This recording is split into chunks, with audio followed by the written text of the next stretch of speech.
झारखंड में जल्द ही विधानसभा चुनाव की तारीख की घोषणा होने वाली है। फिलहाल मतदाता सूची पुनर्निरीक्षण का काम चल रहा है और इस दौरान बड़ी संख्या में फर्जी वोटर पर गाज गिरने वाली है। सभी जिले से बांग्लादेशी फर्जी वोटर के नाम की सूची निर्वाचन आयोग को सौंपा गया है। मुख्य निर्वाचन पदाधिकारी के रवि कुमार ने बताया कि 3 साल से पदस्थापित अधिकारियों की ट्रांसफर पोस्टिंग की रिपोर्ट मांगी गई है। भारत निर्वाचन आयोग के निर्देश प्राप्त होने के बाद आगे की कार्रवाई की जाएगी। देखिए, उसमें कमीशन का डायरेक्शन बहुत ही क्लियर है। आपका 20 अगस्त तक ट्रांसफर करने के लिए था, उसका कम्युनिकेशन वो की गई थी। अभी वो मैटर रेफर किया हुआ कमीशन का, उनका कमीशन से डायरेक्शन क्या होगी उसी आधार पर उसमें आगे काम किया जाएगा। बांग्लादेश का जो था जांच पड़ताल बीसी के द्वारा किया गया, 10% रिपोर्ट क्या था? देखिए, उसमें रिपोर्ट आया प्राप्त हुई थी। हम लोग का माननीय हाईकोर्ट का भी डायरेक्शन है हम लोग का एफिडेविट फाइल करने के लिए। 5 तारीख तक फाइल एफिडेविट करने के लिए है, उसी का हिसाब से हम लोग काम कर रहे हैं। हम लोग भी कोर्ट में एफिडेविट फाइल करें। और रांची से इस वक्त सहयोगी संतोष हमारे साथ जुड़ गए हैं। संतोष, झारखंड में जल्द ही विधानसभा चुनाव की तारीख का ऐलान होना है, लेकिन इससे पहले निर्वाचन आयोग ने अपनी तैयारी शुरू कर दी है। खासकर फर्जी वोटर्स की बात सामने आ रही है। ये पूरी सूची तैयार की गई है और अब फर्जी वोटर पर गाज भी गिरेगी। इसमें बड़ी संख्या में फर्जी वोटर शामिल हैं। क्या पूरी जानकारी इस मामले पर और किस तरह से आगे कार्रवाई की जाएगी निर्वाचन आयोग की तरफ से?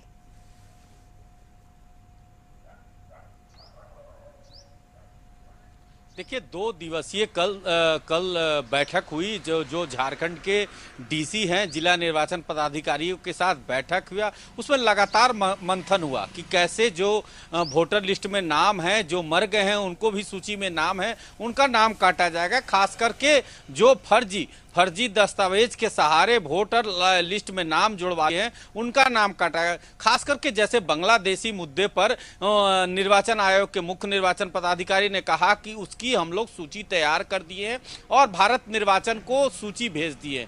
तो कहीं ना कहीं एक सहमत आ गई है कि विधानसभा झारखंड चुनाव के पहले जो भी फर्जी वोटर हैं उन पर सहमत आ गई है, उनकी वोटर लिस्ट में नाम काटा जाएगा। कहीं कोई भी हो, वोटर लिस्ट में एक जगह नाम रहेगा, चाहे वो झारखंड में एक जगह, चाहे वो किसी विधानसभा क्षेत्र में एक जगह नाम रहेगा। वहीं बांग्लादेशी मुद्दे पर उन्होंने कहा कि हम लोग भी हाई कोर्ट में शपथ दायर करेंगे, 5 सितंबर के पहले शपथ दायर करेंगे। और दूसरी बड़ी बात कि जो भी अधिकारी 3 साल से पदस्थापित हैं 24 डिस्ट्रिक्टों में, उनको भी ट्रांसफर सूची 20 अगस्त तक भारत निर्वाचन को सौंपना था, उसकी सूची उपलब्ध करा दी गई है।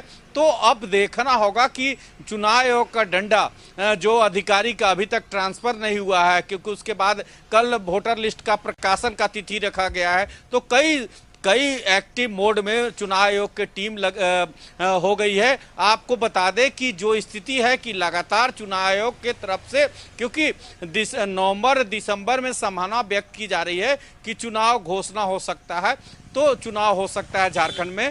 तो इसको लेकर कई तरह से तैयारी, चाहे वह सुरक्षा व्यवस्था की बात करें, चाहे ईवीएम ट्रेनिंग की बात करें, तो कैसे फर्जी वोटर, कल अब 27 तारीख को अंतिम मतदाता सूची प्रकाशन की तिथि निर्धारित की गई है। तो कई तरह से डीसी को निर्देश दिया गया कि आप अपने ईवीएम की कैसे ट्रेनिंग दिया जाए, इसकी प्लान बनाए, मास्टर ट्रेनिंग को ट्रेनिंग दिया जाए। वहीं साथ में कैसे शांतिपूर्ण चुनाव कराएं, इसको लेकर भी आप समीक्षा करें, हर बूथ पर निरीक्षण करें, कैसे वहां पोलिंग पार्टी जाएगी उसकी निरीक्षण करें। तो बिल्कुल एक्टिव मोड में मुख्य निर्वाचन आयोग भी दिख रहे हैं और चुनाव आयोग की टीम। संभावना व्यक्त की जा रही है कि सितंबर के प्रथम सप्ताह में भारत निर्वाचन आयोग की टीम झारखंड पहुंचेगी और कई स्थिति पर समीक्षा करेगी। उसके बाद संभावना किया जा रहा है कि 15 सितंबर के बाद झारखंड में किसी समय चुनाव की घोषणा हो सकती है।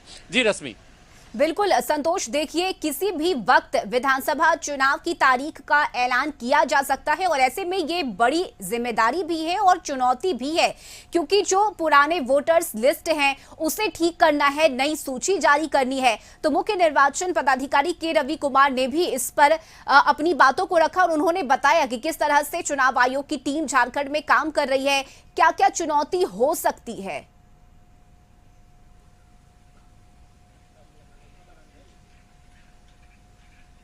बिल्कुल जैसा रवि कुमार मुख्य निर्वाचन पदाधिकारी ने साफ कहा कि 27 को हमको हर हालत में मतदाता सूची का प्रकाशन कर देना है, तो उसको लेकर पूरी समीक्षा की गई और कई तथ्य पर, कई स्थिति पर कैसे चुनाव विधानसभा जैसे लोकसभा शांतिपूर्ण चुनाव करा लिया गया, उसी तरह हमें चुनौती है कि विधानसभा भी आने वाले समय में शांतिपूर्ण चाहे, उस पर भी समीक्षा की गई क्योंकि नोडल अफसर भी प्रतिनियुक्त करना है, चुनाव सेल बनाना है, तो कई गठन करना है, उस पर समीक्षा 24 डिस्ट्रिक्ट को जिला निर्वाचन डीसी जो होते हैं, जिला निर्वाचन पदाधिकारी होते हैं, उन्हें पुनः निर्देश दिया गया है कि हर बूथ पर आप निरीक्षण करें और निरीक्षण कर कर देखें कि किसी प्रकार के मतदान कराने में किसी प्रकार की कठिनाइयां ना हो, इसका ख्याल रखें। तो कई मुद्दे पर कल निर्देश निर्वाचन आयोग की तरफ से आज उन्होंने कशिश से बात करते हुए कहा कि जो 3 साल से पदस्थापित है, किसी प्रकार की अगर सूचना आ रही है कि 3 साल से उसकी भी सूची तैयार करे,